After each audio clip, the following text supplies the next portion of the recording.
Pag-usapan natin yung mga original blends ni Ennosense. Hindi sila masyado napapansin kasi masyado silang na-overshadowed ng mga hype-inspired fragrances nila. I currently own both, which is si Tropical Zest and si Enzo Latte. I don't know if meron bago kasi medyo old na din sila. Around 2024 and 2025 sila na-release actually. And you can see on the sticker, it's kind of fucked. So let's start muna with Tropical Zest. Very straightforward actually itong scent na to. It has mango and pineapple to give it that tropical feel. And citrus has to give some zinginess or yung zest dun sa fragrance.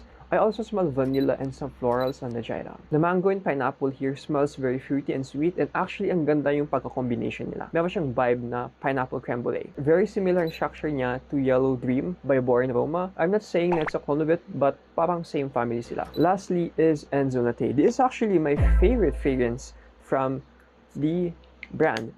This is basically a coffee fragrance. So I want you to imagine na you're drinking coffee sa umaga, tas sinawsaw mo yung Hansel na mocha, tas kinain mo.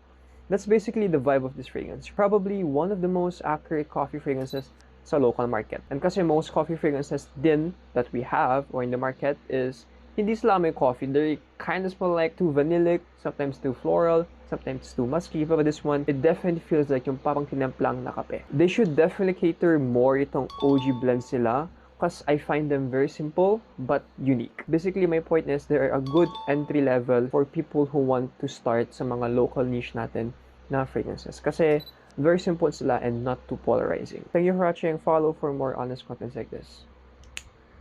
Yalan out.